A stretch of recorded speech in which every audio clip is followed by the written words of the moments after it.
Hello. If you are listening to this, you have made it to the end of another day, and what a day it was. It probably started before you were ready, maybe before the light came. A phone already buzzing on the nightstand. Emails that arrived while you slept, as if the world kept running without permission, as if it didn't need you to be awake to make demands of you. You got up. You always get up. The morning was a sequence of tasks that blurred into each other. One project open, then another. A message from your manager before 9. Something about targets, something about efficiency, something about how the new tools should mean more output, faster, leaner, always more. The phrase they use now is productivity at scale. What it means, translated into the body, is one person should do what 3 people used to do, and smile while doing it. So you smiled. By midday, you had half finished 4 things and fully finished none. The inbox climbed while you were in a meeting about the meeting that would happen tomorrow. You sent emails before the last email had been replied to. You switched tabs. You switched back. You read the same paragraph 3 times and absorbed none of it. There was no lunch, or there was lunch eaten at the desk, the kind of eating that isn't really eating, food as fuel, consumed without tasting, one eye still on the screen. The afternoon was more of the same, only heavier. The kind of tiredness that doesn't come from the body, but from somewhere deeper. From the part of you that has been performing alertness for so long, it has forgotten what actual alertness feels like.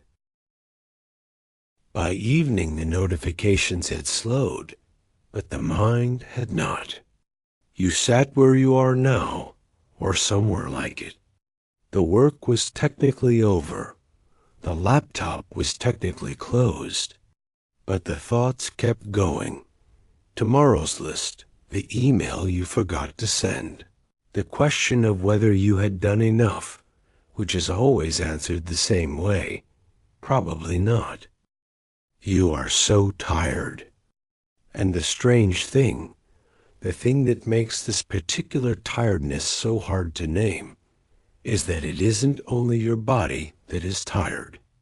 It is the sense that your time, your attention, your hours no longer quite belong to you. That you have been giving them away all day in pieces so small you barely noticed. And now you sit here at the end of it and wonder where you went. This feeling is not new. It does not belong only to this era, this city, this particular shape of the modern world. Someone felt exactly this 1,000 years ago on the other side of the earth. He was a poet and a scholar in an ancient Chinese dynasty, one of the most celebrated minds of his age. He had moved at the highest levels of the empire. His words had made emperors laugh. His essays had been copied and memorized by students across the land. And then, because powerful men found him inconvenient, all of it was taken from him. He was sent to a remote riverside town called Huangzhou, far from the capital, far from the life he had built, with a title that meant nothing and a salary that did not exist. That part of his story you may already know. But this is not the story of his arrival. That shock, that first winter, that slow learning to begin again, he had already moved through all of that. This is the story of what came after, the 3rd year. The year when the drama of exile had faded, and what remained was simply the grind. the daily fact of trying to be useful in a world that had decided, for reasons beyond his control, that his usefulness was no longer required. He still wrote. He still farmed the hillside above the river. He still thought, argued with himself, corresponded with friends who were weeks away by letter. But there was a particular exhaustion in those years that had nothing to do with physical labor and everything to do with the quiet question that followed him everywhere. When does this end? And what, exactly, is the this? He was not lazy. He was not defeated.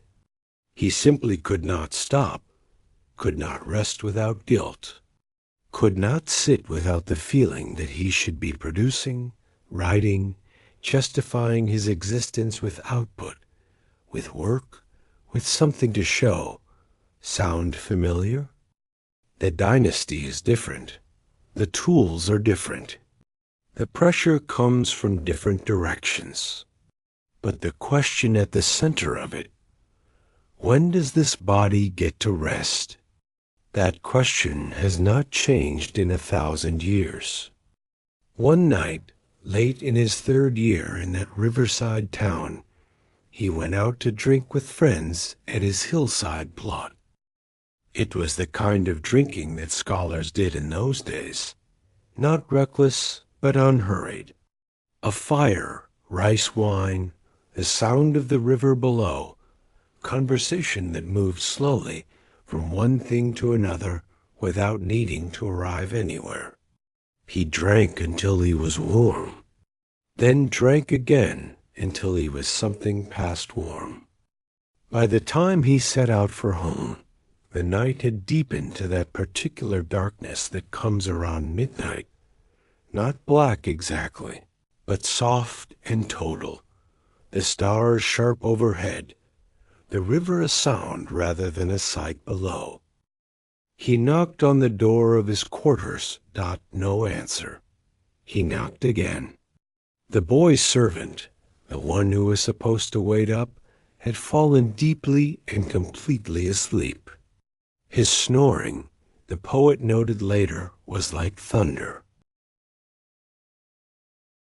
He could have woken the boy. He could have knocked harder, pressed his shoulder against the door, made himself a nuisance until the household stirred. Instead, he stopped. He leaned on his walking stick and stood there in the night, locked out of his own home, and he listened. Below him, the river moved. It did not know he was there. It did not care that he had no salary, no status, no clear future. It moved the way rivers move, not because they are trying to get somewhere, but because moving is what they are. He stood there for a long time.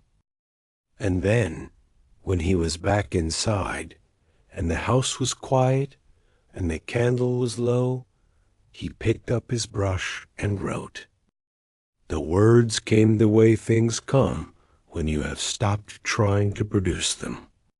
Drinking at the hillside through the night, waking, then drunk again. By the time I come home, it is near midnight. The boy's servant snores like thunder. I knock. No one answers. I lean on my stick and listen to the river. For long I have hated that this body is not my own. When will I stop all this endless chasing? The night deepens. The wind is still. The water lies unruffled. Let me take a small boat from here and give what remains of my life to the river and the sea. Let those words rest for a moment. He did not take the boat. He did not disappear into the river. He woke the next morning and continued writing, continued farming, continued being the complicated, brilliant, exhausted man he was. But that night, leaning on his stick in the dark, he said the thing that is hardest to say. This body is not my own. When does the chasing stop? He wrote it, and that was enough. Some weeks later, another sleepless night, another hour when the mind would not quiet, he got up and walked. There was a temple nearby, set back from the road, its courtyard open at night to whoever needed it.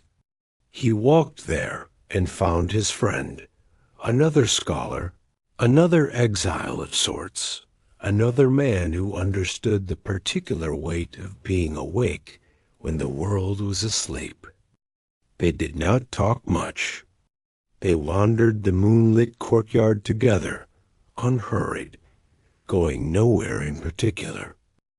The poet looked at the ground. The moonlight had fallen across the stone courtyard in such a way that it looked like water, like frost, like something between the two, still and pale and exact. He thought, there is no night without moonlight. There is no place without something quiet in it. It is only that we are so rarely still enough to notice. He went home and wrote 84 characters. The whole piece was barely longer than a breath, but it has outlasted the dynasty, the empire, the names of every official who ever sent him into exile. What night is without moonlight? What place is without pine and bamboo? It is only that there are so few idle people like the two of us. Idle. He used that word deliberately. In his time, as in ours, idle was not a compliment. Idle meant unproductive, unnecessary, a person who was not contributing to the great churn of things. He claimed it anyway. He and his friend, two idle men, wandering by moonlight, noticing things that useful people were too busy to see. It was not giving up. It was, perhaps, the most radical thing he ever did. You are still here. The room is quieter now than it was an hour ago. The city outside has shifted into that register it finds late at night. Not silent, but softer. Cars less frequent. The particular hum of a world that is, slowly, reluctantly, allowing itself to slow down. Maybe you close the laptop, not because everything is done. It is never done. But because the body has asked, in its quiet way, to stop. And tonight, something in you decides to listen. You notice the temperature of the air. You notice the way the room looks without the screen's light. Darker, yes, but also somehow larger, more itself. You notice, perhaps for the first time today, the sound of your own breathing. No answer arrives for tomorrow's inbox. No clarity comes about the project that is due, the message that needs sending, the question of whether you have done enough. Those things are still there, waiting in the dark like patient animals. But they are not here, not in this breath, not in this particular moment. Somewhere in the sound of the city, underneath the traffic, underneath the notifications that have finally stopped, there is something that sounds almost like water. You may not notice it. That's all right.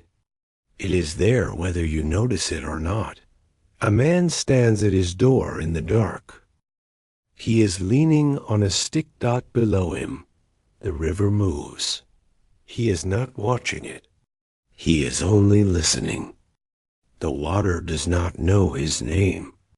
It does not know what he has lost. It does not know that he is tired. It moves anyway, the way it has always moved. Somewhere In a city on the other side of 1,000 years, a person sits quietly in the dark. The work is still waiting. The questions are still unanswered. The body is still tired, but the body is also here. And here is enough that this body is yours. Tonight, the company's. Not the calendar single quotes S. Yours. Let the chasing stop. Just for now. Just for this breath.